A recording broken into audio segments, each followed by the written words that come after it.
ariko ngewe sinapfa sisande shima Imana sinapfuye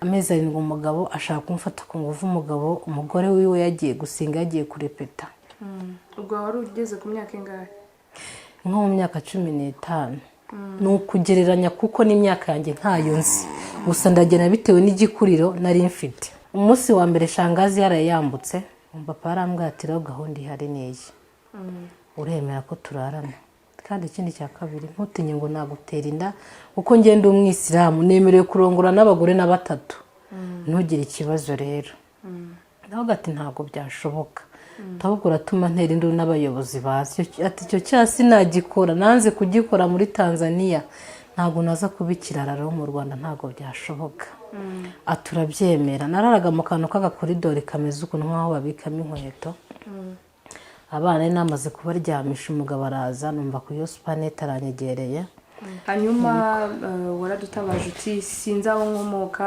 sinzi igihe natawe cyangwa se ndetse kuba mfite abo babyeyi sinzi nabo tuvukana njya numva bimeze bite watangira utubwira ibyo bintu byose ese wavukiye he ese wakuriye he byose yego nabyirukiye ahantu bita ku Rusumo ndakeka benshi bahazi ku mupaka wa Rusumo ku musaza bita Enias Muganyari ubwo ati ndangije mbonye mama yatangiye kwangirika ngiye nahise ngufata uko nabonaga uri mutoya cyane ndagufata ntangira kukwirerera tiba abandi babiri bakobwa babiri sinzi ahandi bagiye atubwo mama amateka yiwe sinongeye kuyamenya gusa numvaga ngo Suzana yarashatse mu kandi karere gusa abandi bana sinamenye ko baherereye ati nkurera gutyo abo muvukana bo tuvukana bo ntayo nzi ntago uzi amazina yabo ariko se uzi isura zabo se isura nzi nakagafoto no musaza yampaye ko yari we mukuru wanjye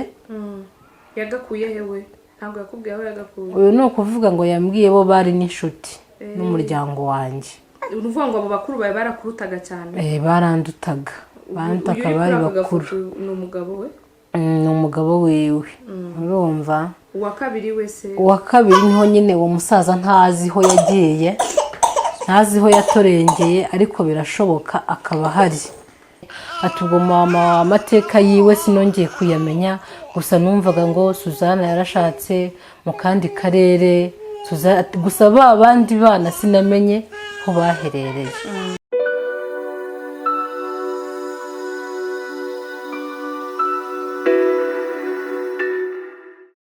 ikaze mwese mukurikiye Legacy TV muri kumwe nanjye Albina Sydney aha duherere ni Kigali mu Rwanda mbonera kuramutsa abantu mwese mudukurikiye hanze y'igihugu cyacu cy'u Rwanda abari mu bihugu by'amahanga hirya no hino abakomeza kutugaragariza urukundo nishimwe rikomeye cyane kuri mwese mudukurikiye aha duherereye rero ndi kumwe n'umumama mwiza cyane umumama utuje ariko inkuru ye ikaba yo idatuje akaba ari inkuru itoroshye kuko n'umumama utazi aho akomoka nta nubwo azi avukana nabo yemwe anavuka cyangwa se anakura abyiruka yabyirukiye hano mu Rwanda ariko akaba azi ko yakuriye muri Tanzania murumva ni inkuru igiye irimo urusobe kuko nawe ntazi ahava ntazi abo bavandimwe ntazi neza ese amazina koko ninde yamwise ese baracyariho ese wasanga nanone waba unamuzi nawe waba uzi abo bantu byose ni kuri Legacy TV nimba ukunda ibiganiro byacu utangira ukande kuri like commenting ubusharing ukande kuri notification button usubscribing reka tumwumve kuko ntago ari kure yanjye ari mande yanjye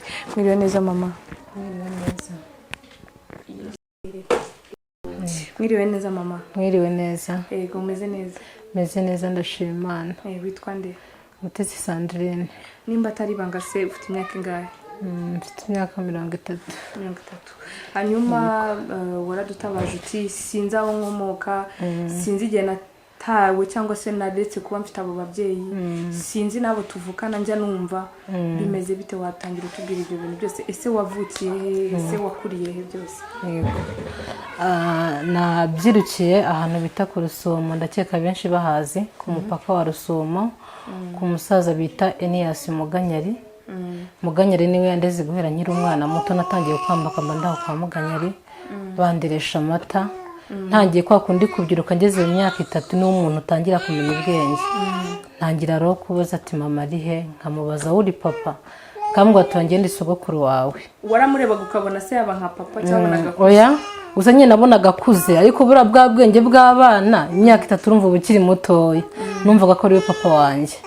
Akambwira atoya ntabwo ngende papa ngende isogokuru wawe, kuko yari ishaje ari umusaza w'uruhara. Nubwo nanjye rero nkamubaza mama wanjye se yagiye, ngo mama wanyu ngo twahunze ari mu ntambara tuva mu Rwanda. Tugeze ina papa waribwa n'imbwa, maze kuribwa n'imbwa arapfa. Amaze gupfa mwari muri abana 3, ariko barababyaye nyine kwa kundi ukurikiza vuba vuba. Harya mama bavugaga ko mwaba muturuka hehe kwa mama ukubyara? Ababyeyi banjye amatika bambwiye ko baturuka Igitaramo. Ubwo mama ukubyara we ni Suzana, n'iryo zina n'iryo zina nzi, ariko birashaka bafite nandi. Ubwo ati ndangije mbonye mama watangiye kwangirika, ngiye nahise ngufata ko nabonaga uri mutoya cyane, ndagufata ntangira kukwirerera. Tiba bandi babiri bakobwa 2 sinzi ahandi bagiye. Ati ubwo mama amateka yiwe sinongeye kuyamenya, gusa numvaga ngo Suzana yarashatse mu kandi karere, gusa abandi bana sinamenye ko baherereye. Ati ngurera gutyo nakuriye kuri uwo musaza, gusa sinabashije kwiga. Twahariraga turi abana benshi, abenshi barigaga ariko ngiye sinige. Byatangira kugenda nabi, ngwaye uburwayi asima narayirwaye nkahora ndi wa mwana, kuko maze kugeza mu myaka 5 urumva umwana wo mu cyaro ubuze ubwenge. Ningiye nagemuraga amata, navuga kugemura nkajya kuzirika ihene. Ubwo banaga no musaza gusa n'abandi benshi, n'abandi bana aho ngaho n'abarundi benshi babyukaho bajya guhinga.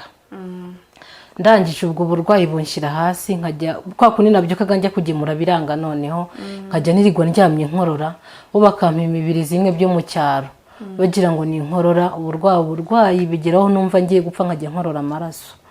Bigeze huma amaraza anjyana kwa muganga, anjyanye kwa undi wo ku muturage, niba baza tunomwa byageraho agapfa mugira ngo ni inkorora. Reka tumujyane kwa muganga turebe ikibazo yaba afite. Bigeze anjyana kwa muganga, niho bampimye basanga ndwa burwayi rwa asima. Ubwo umusaza yumvishe ko ndwaye asima aravuga ati na papa yari irwaye iyo asima. Ahubwo twareba nabi yari no kumwica. Ubwo bigezeho niho banyandikiye inshinge 10 zirangiye, gusa baravuga ati uburwayi bwe mwatinze kumuzana kumuvuza, none yaramaze kwangirika, azarinda busaza, ntabwo ubu ngubu twamuvura ngo akire. Baramvujije ndageraho ndoroherwa, gusa nyine nguma ni kwa kundi oroherwe ko butakize burundu. Mba muri ubwo buzima nsubira kuri wa musaza yari ifite umukecuru we, bahingaga ahantu kuva ugakoresha nk'isaha kugeraho nk'amasaha 2 gutyo. Bigezo umukecuru akajya ntukati kuki utamenya guhinga, atugomva ubuzima bwo uzabaho ugemura amata gusa, ateze nushaka bizagenda ute. Umukecuru arangije akajya ntuka tuzapfa nk'urwo Suzana yapfuye. Ati nawe yapfuye yangara gutyo. Ati niyo mpamvu atamenye n'uburyo abarera. Haza kuza umuvandimwe wabo avuga ngo ashaka umwana, ajyana ahantu bita Biharamuro, imba mujya muhumva. Bashaka umwana ajyana hano Biharamuro ngo gukora akazi ko mu rugo. Maze kubyumva ubwo nari mfite nk'imyaka 8, mujyana ku ruhande, ndavuga ati ndasaba ngiye unyijyanire unkure hano hantu, uko n'ubundi cyambere siniga, nukuza bakantuka nkajya kuragira ntariye, navo nkanaburara. Ati ndasaba ngiye unyijyanire. Ati subwo nzakujyana gute, uno musaza ko ari umuvandimwe wanjye, ndahera he mbimubwira, kandi ari we yakureze ugeze mu myaka 8, ugiye kumucika gute. Ndavuga ati kumucika birumvikana ntago ari byiza, ariko ubuzima mbayemo ntabwo ari bubi. Nari naragwaye imvunja, mfite amano hano ntabwo yose asa. Zari imvunja hano, urabona runo rwara ntago rumeze nk'uru, biratandukanye. Izi zose ro zari imvunja ziri muri kuno kuguru. Nageze aho Biharamuro niho bamvujije, ururwara ruza ari rushyashya, imvunja barazivura zose zirakira. Urumva. Bigezeho ubwo uwo musaza uwo muvandimwe twaravuganye, ndamuga ati ngewe ndaza kugenda nk'ugemuye amata nkuko n'ubundi nagemuraga, urasanga ahantu bitaga Ngara. Ahantu niho yaje kunsanga uwo mupapa, anjyana ahantu bita Biharamuro. Biharamuro nagiye barambwa ati tuzatuguha 5,000 akazi ko mu rugo. biharamuro narahakoze aho hantu nk'umwaka wose, umwaka urangiye. Ufite iyo myaka 8? Ya, umwaka urangiye ubwo yari ibaye imyaka 9 ngize. Umwaka urangiye niho nahiye. Twatetaga amazi mu isafuriya nini, kwa kundi ngiye kuyateruraho niho yahise amenekaho, ndashya ku maguru biragaragara. Narahiye amaguru yose aratoboka, ibi ni ibikomere byose byo gushya. Hano hose nari naratobotse, ari icyobo kirimo hano. Maze gushya umubyeyi yaramvujije, ukwezi kurashira. Aho hantu wabaga? Mbona koraga. Ukwezi kumaze gushira umubyamira nk'ucitse intege. Arambwira ati rero noneho ho ntago nitwa Mutesi Sandrine, banyitaga Amina. Barambwira ati rero Amina, ndi kubona biri kwanga, tiro byagomba usubireho wavuye, kuko narakuvujije bigezeho ncika intege. Tireka mamagare wa undi yakunzaniye aza gufata gusubize mu cyaro. Uruko ari kwaratobotse. Amuhamagaye hitaba umugore avuga ati William yarapfuye. Umusaza wakoreraga? Wa undi yanzanye noneho biharamuro. Yes. Niwe witwaga William wakuye kwa mukuru wa musaza? Wankuye kwa Nias Muganyari bamwitaga William. Bavuga ati yarapfuye. Noneho numva ntaye umutwe. Noneho nuwanzanye yarapfuye, ndabigenza uti. Ati yakoze impanuka arafata, ubwo nibagiye kubikubwira, wari umugore wiwe. Ati rero Amina yarahiye, ati umukozi mwanzane yarahiye, none naramuvujije, ukwezi kurashize byaranze. Ati numvaga mwamujyana mu cyaro mukagerageza. Umugore wamusa ati none simba twaraguhaye umwana ari muzima, kuki wamudusubiza afite icyo kibazo? Wabanjije ukarwana nawe ukagerageza ukabona ko yakira. Ubwo arangije hariho umuturanyi igihe ari kuzamuka ajya kwaza, aramubwira ati shata umukozi wanjye yararwaye cyane, atungu nta nubwo ava mu nzu. Umusaza aramubwira ati nge nimugoroba ndaza kuza kumureba.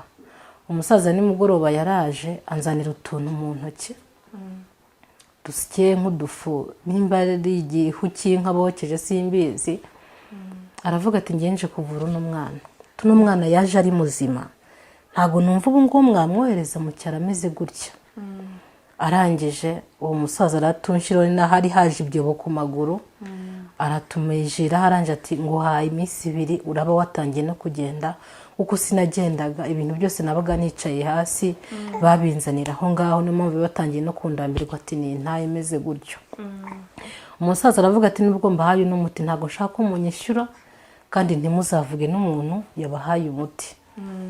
Umusaza arigendera bukepe bwakeye, numva nafata inkoni nkahaguruka, bya byobo mbona bitangiye kwikurura. Umunsi wa 2 ndahaguruka, umunsi wa 3 noneho ndagenda neza. Wamara avuga ati sha wa muti wa musaza yasizeho no kurusi ko kuvuye, tinumvaga kutabasha, numvaga nkeka no maguru ko bazayaca. Maze gukira niho navuze ati papa maze kumpa umuti, nta cyumweru kimwe cyashize ntakize. Maze gukira n'umubwira ati mama bigomba, narubahaga ahantu hose nabaga nabitaga mama papa, wabundota wabungana gutya nakwitaga mama. Arangije aturatasha tuki nta kibazo ko wakize, ati nanjye numvaga rwose wakwitahira. Ubwo nari mfashe nsubira he ku Rusumo kwa Muganyari kuri wa musaza, ngeze mu myaka nk'icumi sasa, mu gatuza hatangiye kubyimba. Subira kwa Muganyari, ngezeho baranyakira. Muganyari aranyishimira, wa musaza aranyishimira. Ndavuga ati yo Amina wanjye yagarutse, yo warakuze warahindutse, yewe yamaga yagushizeho. Mbese abona ko nahindutse, ko nahavuye nsa nabi cyane. Abona nabaye undi muntu, amaguru yabaye neza, imyate nari mfite ntayo nyifite. Aravuga ati sha tuzi ko umugeri mwiza kweri, ti warahindutse cyane. Ati se amaguru wabaye ikiko icyo gihe byari bitarasibangana, two mbona amaguru yose yashize, wabaye icy'umwuzukuru wanjye. Ndamubwira ati narahiye, ngo noneho biragucanza uragarutse. Ndavuga atoya nuko nje kubasuhuza nari mbakumbuye. Ngo okay. Ubwo umugore we yari tarava mu ishyamba guhinga. Arangije aje, atubone Amina yaje.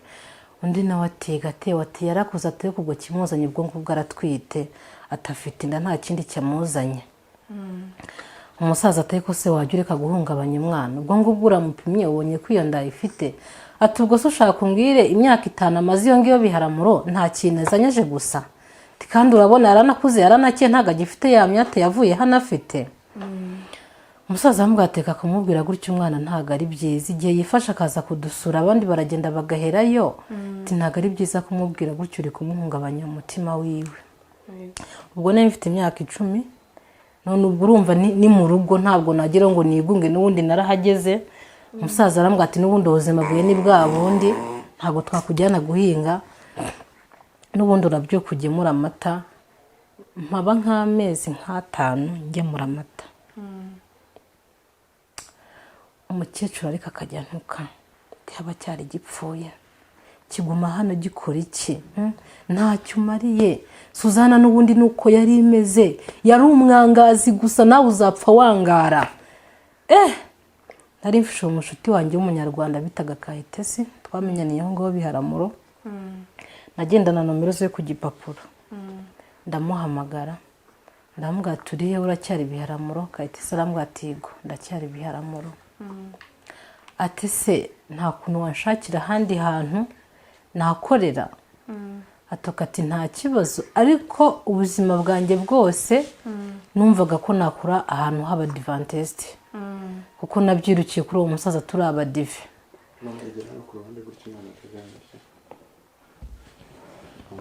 arumva ndangije ashakira ahandi hantu h'abadivantiste ubwo nsubira kandi biharamuro ariko ahandi hantu atari hahandi yego ndagenda ndakora maze kugerayo uwo mupapa yari umusukuma amakora amezi 7 umugabo ashaka kumfata kungufu umugore wiwe yagiye gusinga yagiye kurepeta ubwo wari ugeze ku myaka ingahe nko mu myaka 15 ni ukugereranya kuko n'imyaka yanjye ntayo nzi gusa ndagena bitewe n'igikuriro nari mfite ubwo bigeze ashaka kumfata mu gihe atangiye kuvuga ati Amina nuze turyamane hari umunyarwanda tugemuragaho ngaho amata y'umwana ahita komanga Vincent akomanze maduha ahita yikanga tuceceke ndabizi n'umunyarwanda mugenzi wawe ntugire ikintu na kimwe umubwira narasohotse narindi kuramita niyumanganya Vincent muhakariwe mfata amata ndayabika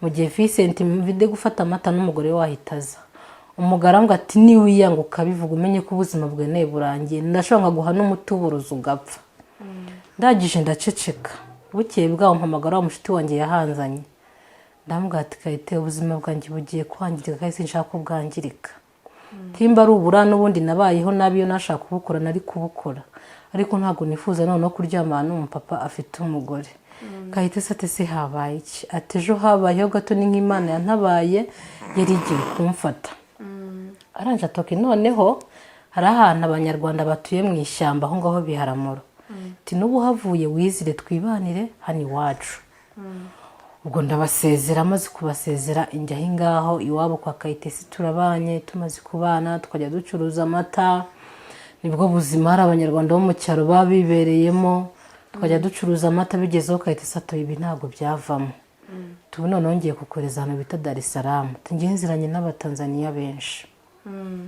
atugiye gukora n'ubundi kuguma hano udashakisha amafaranga ntago ari byiza ubwo icyo gihe cyose wari utaramenya arabo muvukana aho irengero ryabo nari ntarabimenya nabaho muri ubwo buzima gusa aranje Kayitesi amuza n'umuntu wo muri Dar es Salaam tuzishaka nguze none umuntu ugenda umukorere yambwiye ko azaza guhemba 30 ati kandi n'abana beza muzabana neza kuko n'abadivantiste ndangije ubwo baravuganye bamwohereje itike bukeye bwo turakatisha ndateze ndagiye tugeze ahantu bitimba ari Dodoma niho twaraharaye bukeye bwo turagenda hasigaye nk'isaha kugira ngo tugere Dar es Salaam niho twakoze impanuka uraki Imana yakuvuzaho ntaho kijya ko nahuye n'ibigeragezo byinshi ariko ntabwo nigeze mpfa impanuka tuyikoze muri cya kimodoka kinini hapfuyemo abantu 5 kandi twegeranye ariko ngewe sinapfa sisande shima Imana sinapfuye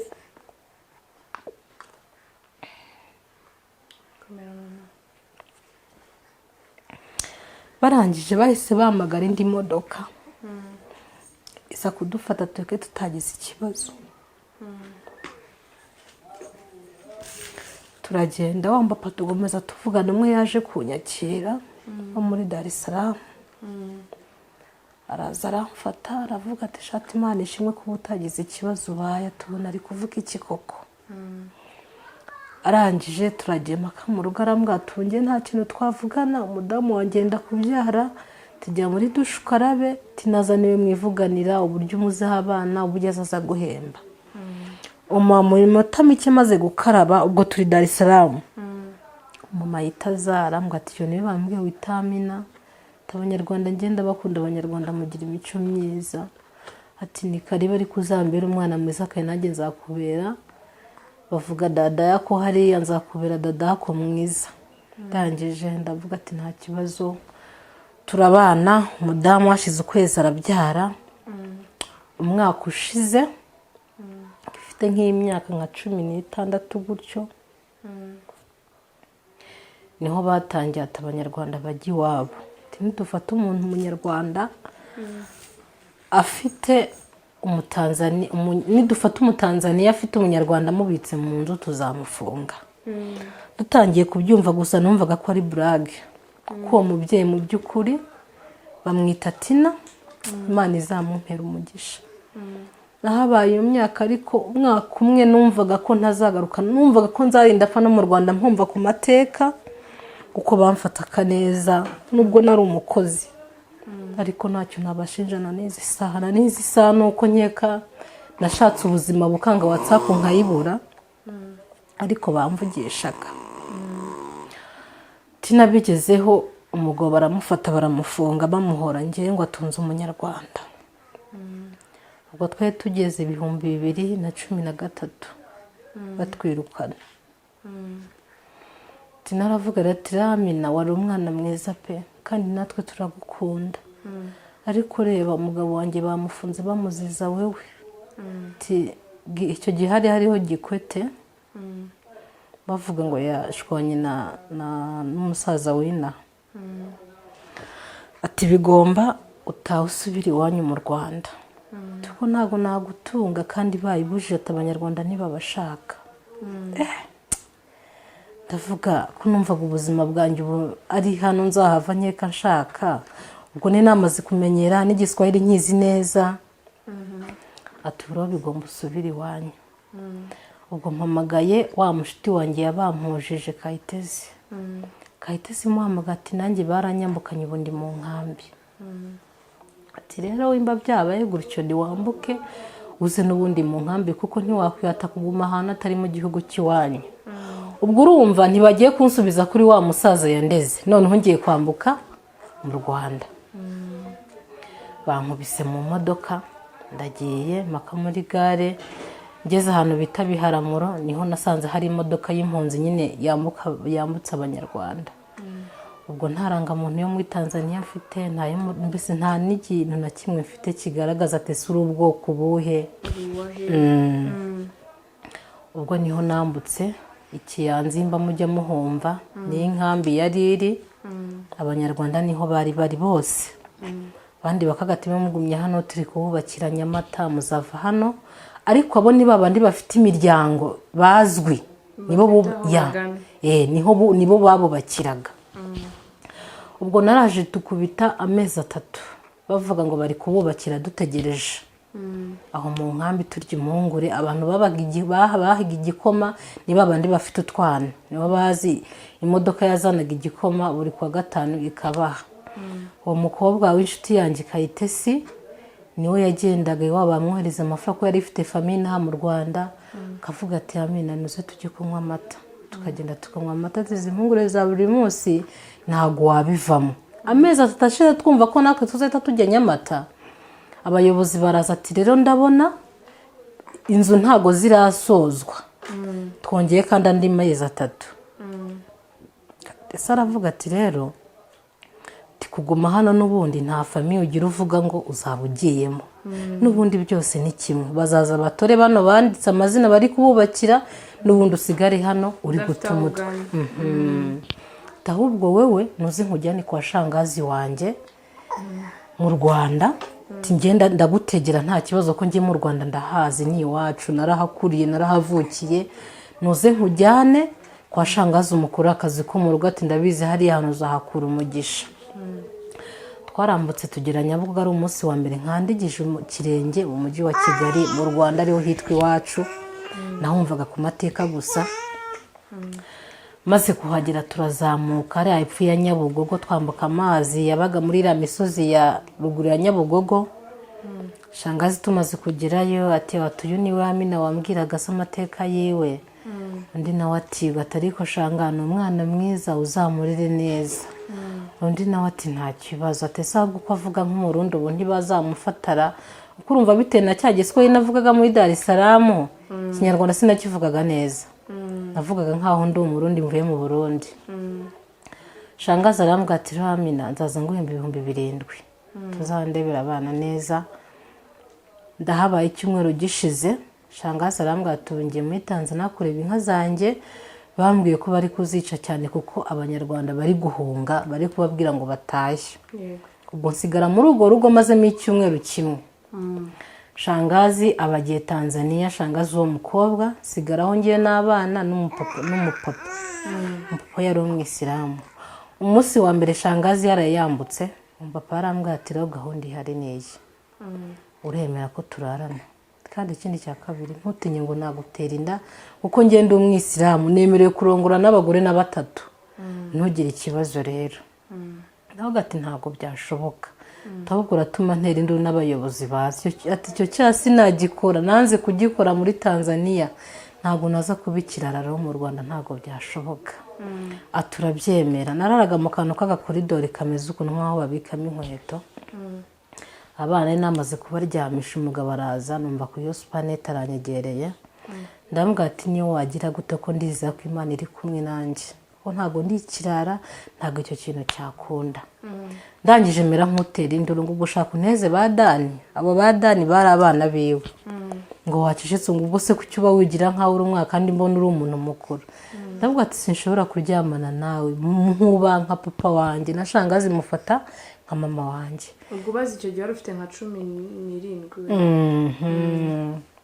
Aranje atariko kuko mbona uri umwana muzima kuki wanga nge nakubera umugabo wawe. Shangazi yaza nkahita nkukura hano nkajya kodesha zahandi hantu we ntamenye ibyari byo. Ndavuga ati sinshobora gukora iryo kosa. Arangije abonye ngomeza ntendura arahaguruka ngo reka nigende ngo ariko ndakwinginze ngo rizabibangariye ngo na Shangazi naza ngo nta uzajya ikintu mubwira. Ndaceceka ndamwihorera. Bukiye urumva iyo umuntu niyo wamwubahaga ukabona kubwa ikintu kimeze gutyo yutari umuntu wakuriye muri ubwo buzima utari inshinzi cya cyubahiro umera nk'ukimanuye. Kwa kuwi nabyo kati mwaramutse papa ntago byongeye uko numvaga umuntu yifuza kungirira uko kingiye namwuba. Namucaho nkita ku bana makije Shangazi yaziye. Shangazi amaze kuza nabibwiye Kayitesi. Araciyemo igihe kingana gute? Hari yashize ibyumweru 2 ari muri Tanzania ngiye ndi mu rugo rwo ngenyene. Shangazi bigera haraza arambaza ati se urugo wasigaye rumeze gute. Ndamubwira ati nta kibazo wahuye nacyo. Ndamubwira ati ntacyo pe ko natakeje kumubwira by'umugabo yankoreye buri abantu bakundana yavuga ati ne wamwishinzeho ubwo niyo watuma bashwana kandi nubundi bongera kandi bakumvikana. Ndamubwira ati nta kibazo nahuye nacyo. Ati se abana ntago bakugoye. Ndavuga ati ni bisanzwe uko namenyereye kurera abana ntago bangoye cyane n'ibintu bisanzwe. Ati nta kibazo ariko bite n'iby'umugabo yikekaga ukabona afite nk'ikibazo muri we yaza nicaye muri salo ukabona yinjiye mu cyumba genda ceceka ndamwihorera. Aho hantu nabyukaga saa 10 nkamanuka ari mu gishanga cya Nyabugogo njya gukamisha amata. Muri izo saa 10 za nijoro naragiye mpura n'umumama icyo gihe caguwa zari zikiriho nyinshi cyane banazembereye kuzizunguza nta kibazo. Nahuye n'umumama muri izo saa 10 ndamubwira ati mama mfite ikibazo. Mama ntamuzi ntazi n'izina rye ntazi n'ahatuye. Arambwira ati ufite ikihe kibazo wa mwana wa Yamasa tugiye. Ndamubwira ati ngiye gukamisha. Ati se umwana w'umukobwa urabyuka izi saa 10 ngo ugiye gukamisha. Ati iyo ntinze sanga bayamaze nitegeko kugenda amasaha kugira ngo sanga ayo mata agihari. ati rero njye mfite ikibazo ahantu homba umugabo wabo ashaka kumfata ku ngufu ati wamfashije koko basi nkaza kwibera iwawe aranje atari ko sinakubonye muri karitsiye yacu koko ndavuga ati simbizi njye ntabwo nkuzi ati sha nakubonye muri karitsiye yacu wewe ati gusa ntabwo natuma tubana kuko uriya muntu turaturanye umuntu agutunze turaturanye kandi yabifata nabi atabwo ikintu nagufasha njye nagushakira ahandi hantu wakora kandi hazima ndamubwira ati sinzongera kukubona gute nta telefone ngira atumva reka nkubwire muri Kigali bigomba umenye ubwenge noneho wayigezemo rifata nomero yanjye mu mutwe nugera mu rugo urayandika hano ku gapapuro uzaza umpamagara umbaze ko akazi nakabonye nimba narushe mu ijambo rero tubwiye ati ntabwo nabashije kwiga imibare se byari byarakunze kuyifata gutyo wabivuga gutanazi imibare narayifashe na nizi sa nomero ndazi kuzishakisha muri telefone kandi no gusoma simbizi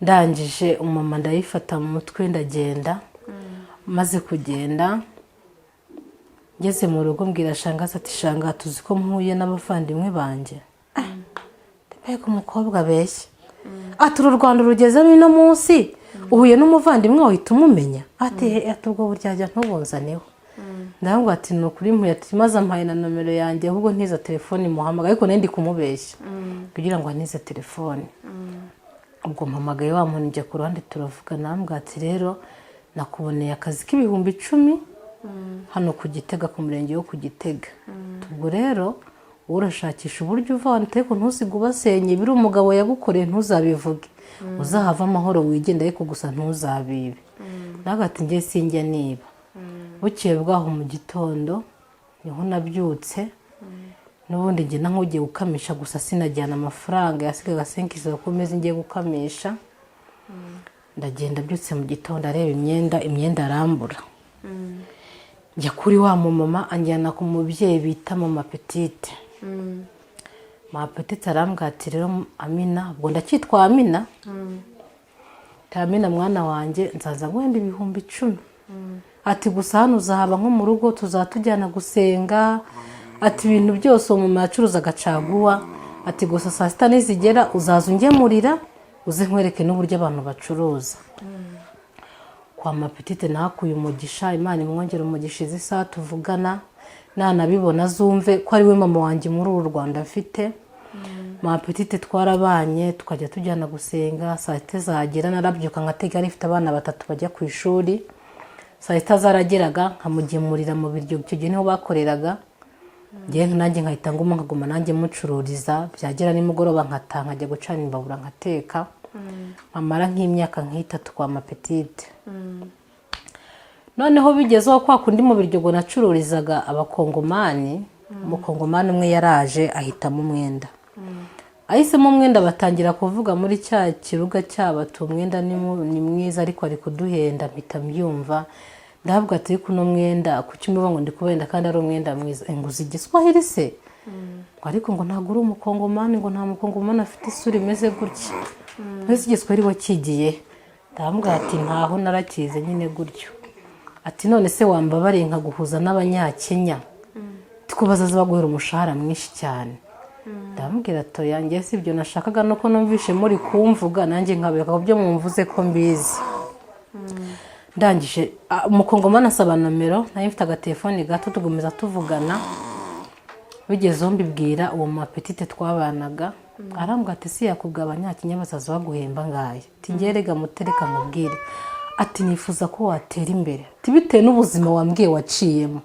numva watera imbere nawe ukagira cyo wifasha mu buzima bwawe ati ibihumbi 10 nguha n'ikindi genda bibura ugakorera ibiryo gusa ubonye hano baguha umushahara mwiza ati mute nakwemera ukagenda ukayakorera bigezeho ubwo umukongomani ampuza n'abanyakenya babaga hano kuri Kayimaho Kibagabaga umunyakenya turavugana arambwira ati se uri umunyarwanda avuga igiswahili nkaho nk'imashine uri umunyarwanda nyabaki ndambwira ati ngende umunyarwanda mama ubwo bigeze umunyakenya umunsi umwe barambwira ati rero nuze tugukoreshe interview kuko ibintu turya abanyarwanda benshi ntibabizi timba ko kuzi guteka barampamagaye barantegereza kuri Kayima Kibagabaga mvuye ku Gitega. Mageze nahasanze umukecuru arambwira ati jya mu gikoni uteke icapati ngo ni pirawu nishu ku ruhande n'inyama. Narabikoze bigera saa 12 maze kubiteka. Arambwira ati ntegereje umukobwa wanjye naza akabirya kumva yabikunze azaguhamagara uze ku kazi. Ngo n'ubundi naratashe nsubira ku Gitega. Subiye ku Gitega Mapita arambwira ati akazi kagenze gute? Ndambwira ati hati wagira ni nakandi kazi tuwajyana kumubira ati bankoresha nyine interview. Tubunda tashe ntegereje ko bampamagara. Hashize icyumweru umunyakinya yongera arampamagara. Rero Mutesi kamufanye kazi. Ubwo nahise ngenda barambwira ati uzatugenda 20 gusa. Ndavuga ati nta kibazo. Ndahabaye Mapita ariko mbere umubyeyi agomeza mvugisha. Umushahara wa mbere twavuganye ko bazampemba 30,000, umushahara wa mbere bampaye 30,000. Twavuganye ko bazampemba 20 abanyakinya. Bampembye 30,000 barambwira turi umwana mwiza pe. Tukuva twakagira mu Rwanda. Niwe munyarwanda dukoresha tukabona umwana mwiza. Umushahara wa kabiri mu 40. Umushahara wa gatatu mu 50. Ngo makuru uwo umwaka urashira. Umwaka umaze gushira bansaba ko twajyana iwabo muri Kenya. Ndamubwira ati nta byangombwa afite irangamuntu. Atoke ati je rwose hano nta kibazo tangira ushaka irangamuntu kugira ngo tukujyane muri Kenya. Irangamuntu ntangira urugamba rwo gushaka irangamuntu. Ubwo buzima bwose umwaka wose namaze kuri abanyakenya narahimbwaga. Amafaranga nkashyira kuri telefoni nkayabitsa kuri telefoni. Telefoni yo simukadi nakoreshaga yari ibaruwe ku wundi muntu. Ko ntarangamuntu ngiye nari mfite. Mbaye muri ubwo buzima bigeze irangamuntu ndayishaka najyayo ku kabindi bakambwira ngo zana irangamuntu yawe y'ababyeyi ba kera. Ati niho twakwemera ko n'ubundi kutubwira uyu muzi twamenya gute kutari umurundi uje kudutekaho imitwe. Tibanza uzana irangamuntu yawe y'ababyeyi ya kera. Ndavuga ati ntaho nayibona. Ati ro subira ku mupaka. Baguha icyemezo kigaragaza kuri impunzi ku buryo uzaza tugahita twege tugufotora. Naraje mbibwira babanyakinya twabanaga baravuga twege cyo dushaka no kubona irangamuntu. Umwanya ntabwo twawukwima wo kwiruka ku bintu byawe. Jya ku mupaka bakwandika icyo cyangombwa ubundi ugaruke. Ubwo narabyutse ndatega injya ku Rusumo. Ngiye ku Rusumo ku mupaka wa Rusumo no mu Rwanda, wa Tanzania no mu Rwanda. Hari igipapuro kwandikira kigaragaza nyine kuri umunyarwanda ko wagiye uri impunzi. Barakinyandikira bamaze kukimpa ndagaruka mu Rwanda nkijyanye ku kabindi barambwira ati zana abemeza ko kuri umunyarwanda. Ndavuga cyangwa se ko mfite amafaranga reka nshaka abantu mbishyure. Bagende bemeza bapfe kuvuga ko banzi numvaga ko ari kugenda nyine ukavuga ati uyu muntu ndamuzi muzi gutya. Abantu bane nibo bari bantumye ndabishyura buri muntu 5 no kubategera. Maze kugerayo ntago bababaza muri kumwe gutya. Babajyana mu cyumba cyabo kandi bakabaza ibintu bigiye ku buryo umuntu atangira kwiruma akabura n'ibyo avuga. Bakamubaza ati Mutesi umuze gute? Mutesi afite imyaka ingahe? Mutesi yabuze n'ababyeyi gute ku buryo izi saha aza gufata irangamuntu atazi n'umubyeyi we n'umwe? Umuntu akabura icyo avuga. Bakahita bamusora ati uyu muntu urabeshya abantu nabo watoraguye. Umuntu yabakuza akaba atazi n'izina ryawe. Uwo munsi nsubira mu rugo ndavuga ati byirangamuntu ndabyihoreye cyangombwa amezi 3 kiba kirashize none batangira kunyereka icyo gihe baranagufataga ati kuki ntarangamuntu ufite. Uri mu muhanda cyane.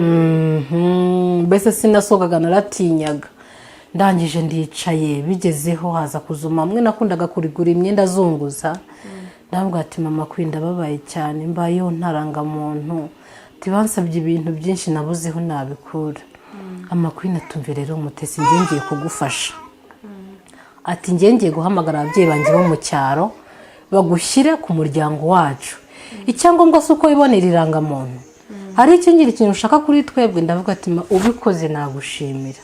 Irangamuntu ndayibura naje kuyibona mpangayitse cyane kandi yaranasohotse iri ku kagari hano ko muri Banyahe. Hacagamo nk'igihe kingana gutugo. Haciyeho hafi nk'amezi 5 yarashize irangamuntu nyishaka kandi bakambwira ko yasohotse ko iri ku kagari. Ubwo icyo gihe cyose wari utarabona abo muvukana? Oya nari ntarababona, nari mbayeho muri ubwo buzima, narabanaga nabo Banyakenya, ariko umubyeyi wa mbere nari mfite muri uru Rwanda ni mama petite. Hanyuma se amazina yabo basi wari uyaza muvukana? Amazina numvaga bavuga ko mama bamwita Suzana. Abo muvukana? Bo tuvukana bo ntayo nzi. Ntabwo uzi amazina yabo, ariko se uzi isura zabo?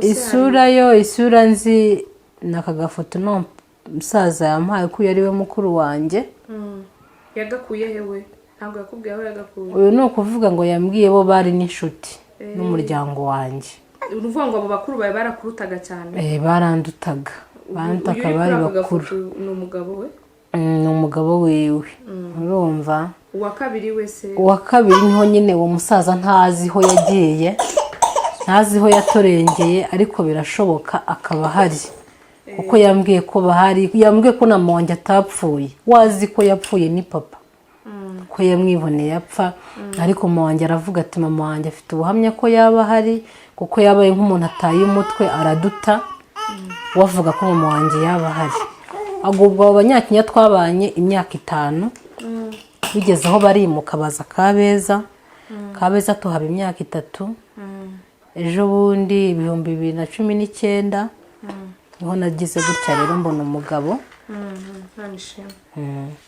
Mbonye umugabo mbiteguza abo Banyakenya, n'Imana izabampera umugisha n'ukuri. Abanyakenya ndabwatungiye gukora ubukwe, barambwira ati urugo uraruzi cyangwa urarwumva gusa? Ati ndizera ko ubona uburyo mbayo hano mu rugo. Ndavuga ati mama ndabizi, none se nzaguma muri buno buzima makaryari?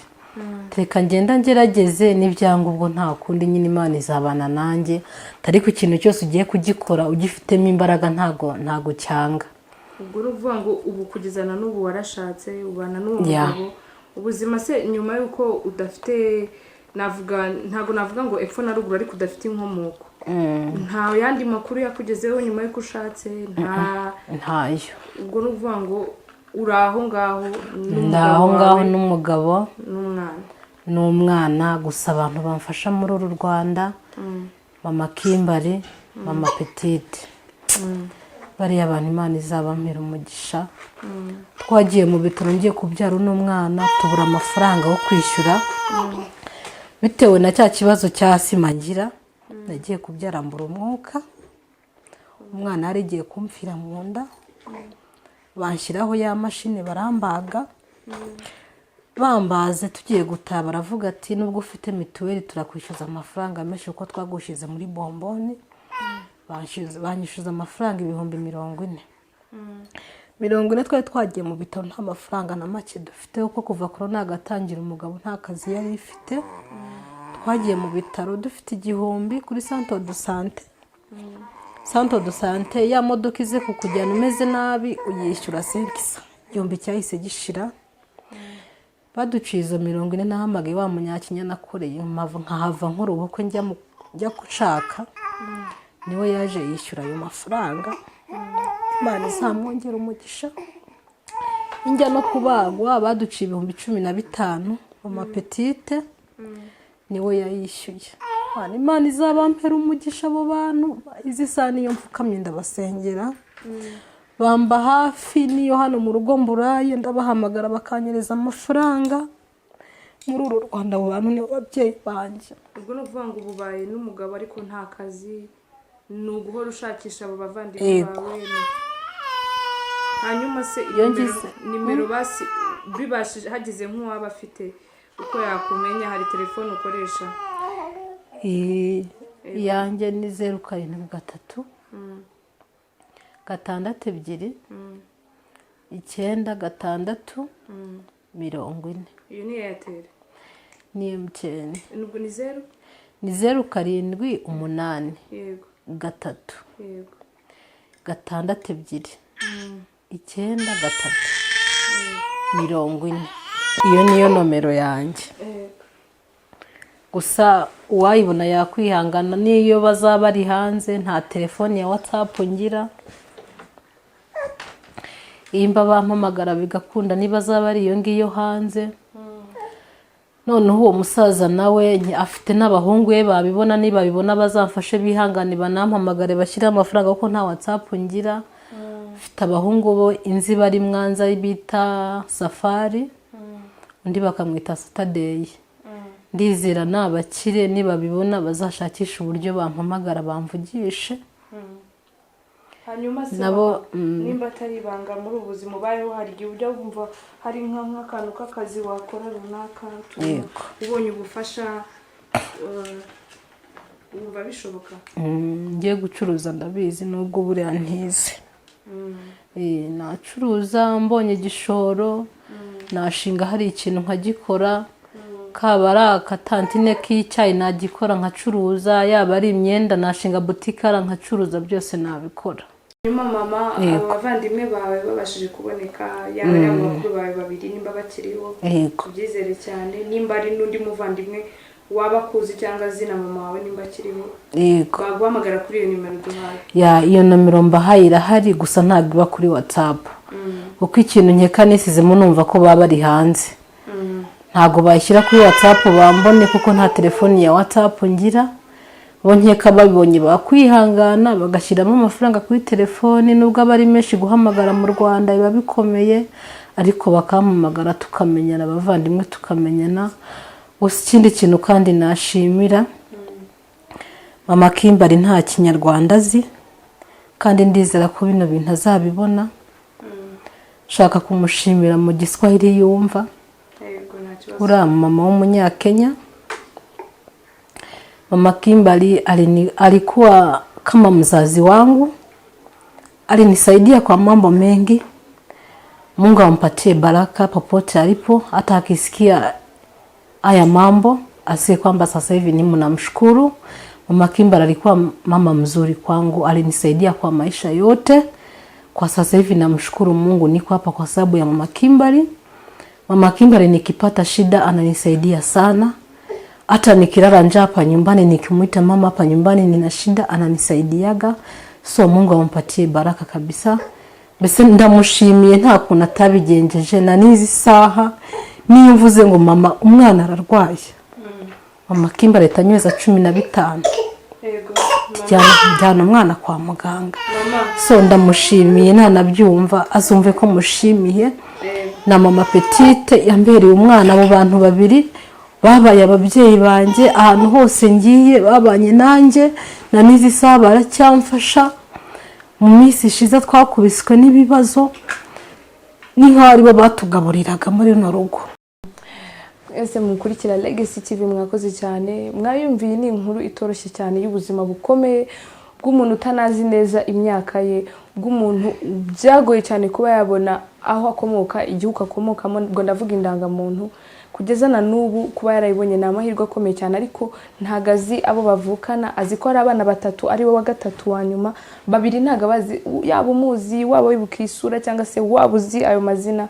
Nyamuneka wandike muri comment cyangwa se uyisharinge kugira ngo nabandi bagire icyo bamenya, babe bamufasha bamubonere uwo mubyeyi w'umubyara, kuko asigaranye mama we akabazi ko ari ku izina rya Suzana, nta kindi azi.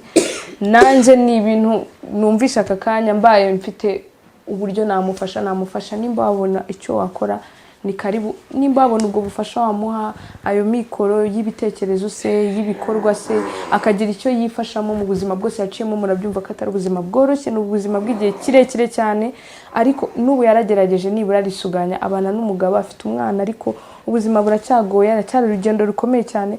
Nimba ukurikira Legacy TV, ni televiziyo y'umurage, ni televiziyo y'urukundo. Nimba ufite urwo rukundo ugira icyo wabikora, muraza kubona nimero ze, waba ufite information, waba ufite igitekerezo, waba ufite ubufasha, byose ni karibu. Mwa muri kumwe nanjye Albina Sydney. Iyi ni Legacy TV, be all in or be nothing at all.